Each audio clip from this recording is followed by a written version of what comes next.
Hey y'all, welcome back to Bible 201. We're jumping into week 3. Last week we covered the origin stories, and this week we are jumping into the story of Moses and the exodus of the Hebrew people from the nation of Egypt. Now, when we left off, Joseph had gained an enormous amount of power in the country of Egypt. He was second in command, and he had brought his family living in Canaan down to live with him in Egypt because they were suffering from a time of famine. Now, when we pick up at the beginning of the book of Exodus, after the primeval stories of the book of Genesis, we find that there is a new Pharaoh on the block, and he does not know Joseph, and he doesn't know the Israelite people, nor does he trust them. Clearly, he is concerned about the fact that they are such a large people group that they could easily overpower him. So he turns them into cheap manual labor, and they are forced into slavery. But what evil is done by humankind, God can still turn into good, which is exactly what happens with the Hebrew nation. They continue to grow, to multiply, and to be strong. And in the midst of that, the new Pharaoh says, well, then we need to kill all the boy children and demands that they be killed. Well, enter Moses, a young baby born to a family, and he is saved. It's put into a reed basket, and who of all people should find him but the Pharaoh's daughter? He's raised in the Pharaoh's household, but also brought up by the nurse, who happens to be his mother and family, as a small child. So he knows who his true people are. As he grows up, he sees his people struggling in the midst of slavery and goes to attempt to rescue them. Things don't go great, and he ends up having to flee for his life. But in the midst of that wilderness moment, God appears to him in a mountaintop moment in a burning bush and tells him, "You are my chosen one. You will lead my people." Moses has a lot of questions about this. I love the fact that Moses, not once, not twice, but 3 times, uh, comes back to God and says, but what about this? But what about that? He's slow to speech, he says. He doesn't always do the right thing. He's murdered someone trying to protect the Hebrew people. But God said, don't be afraid. I'll go with you. And so God's plan unfolds. There are 10 plagues that come upon Pharaoh and his people in Egypt, the final being the killing of the firstborn sons. God protects the Hebrew people in the midst of that, which later becomes the remembrance of the Passover, so the passing over of the angel of death over the Hebrew households in the land of Egypt on that 10th plague. And then Pharaoh essentially kicks them out of Egypt. So the storyline is a fascinating one, but I think it's also interesting to note that there's not a lot of historical evidence to prove that this actually happened, but there are some fascinating tidbits. Anastasi Papyri, for example, do discuss that there were tribes that came into Egypt during a time of famine, that there was also a period of plague in Egypt, and that there was also a tribe of slaves that were fled and were chased out of Egypt and fled into the desert. But whether or not you see this as a literal story, I think the truth remains the same, that this is one of the most powerful stories ever told in human literature, and certainly one of the deepest, most meaningful stories within the Christian and Jewish faith traditions.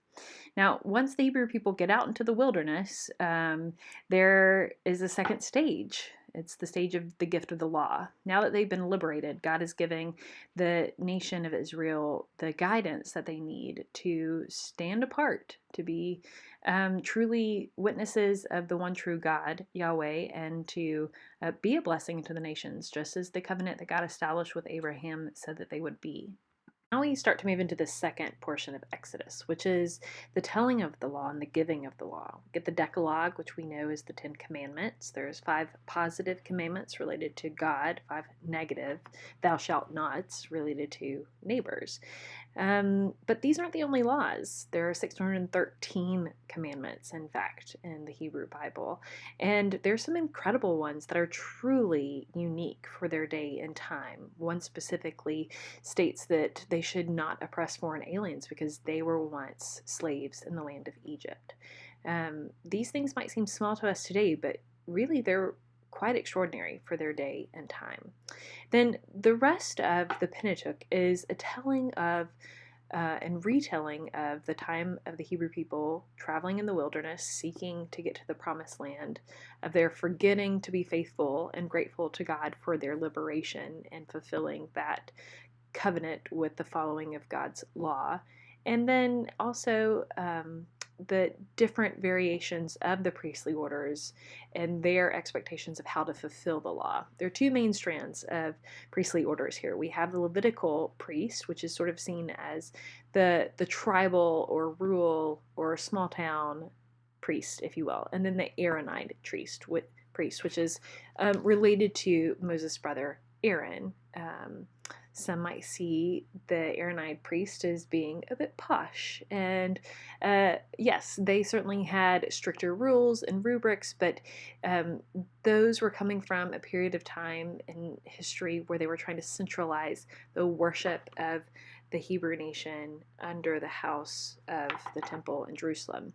So the older texts we find are actually from the Levitical priest and the time of the tabernacle, which is a gift of God to come and dwell amongst the Hebrew people on earth, which hasn't happened since the Garden of Eden.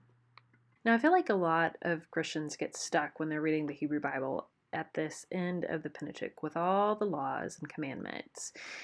Here's what you need to know. Yes, there are a lot of strict dichotomies about purity and cleanliness and holiness. Number one key, God alone is holy. Yahweh, or I am, is the only being who ever is truly clean or pure. The second thing to understand is that these rules might seem really harsh to us and we might have difficulty understanding them. I want to encourage you, read some historical fiction. Try to wrap your mind around the context of the day and time.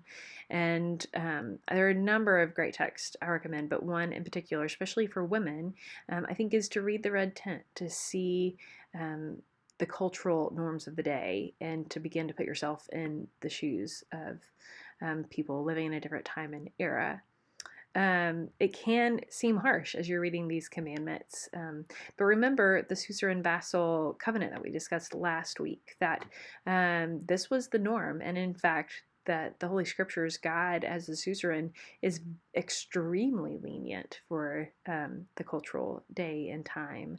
And yes, there are purity laws that seem to us today ridiculous or barbaric, even. Some that I like to point out, especially as a woman leading a ministry, are the purity laws for women after childbirth. If you had a baby boy, you were unclean for 7 days, and then you came to the temple on the 8th day, and not only was the son blessed, but you, as the mother, went through a ritual cleansing in a mikveh.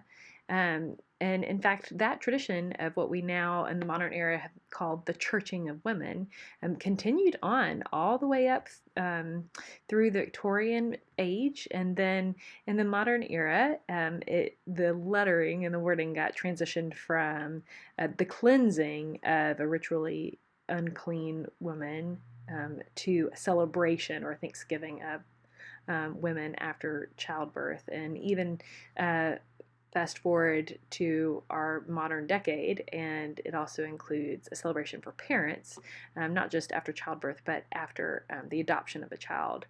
But these modern understandings that we have, trying to wrap our minds around the scriptures, can seem impossible. But the structure is one of God not only bringing liberation, but also of giving order and instruction and guidance in accordance with the customs of the time, and quite frankly, in extremely progressive and inclusive ways for that time and era.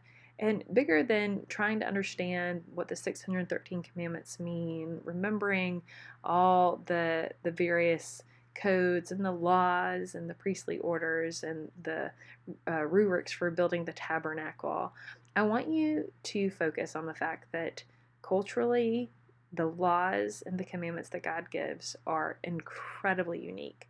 To worship just one God and one God alone was unheard of.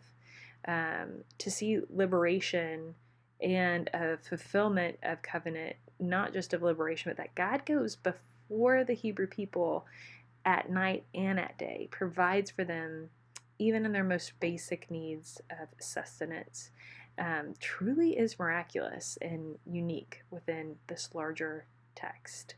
So I want you to hold on to that as we walk into the next stages of the Hebrew Bible, as we end now in Bible 201, the story of the patriarchs and of the Exodus. Blessings, y'all. I look forward to seeing you next week. And I also invite you, there's a lot more information that we go through in our Sunday school lesson and in our sermon time. So I'd love to welcome y'all to Valley and to welcome your questions. You can find me on Facebook and at my website, reverend.org.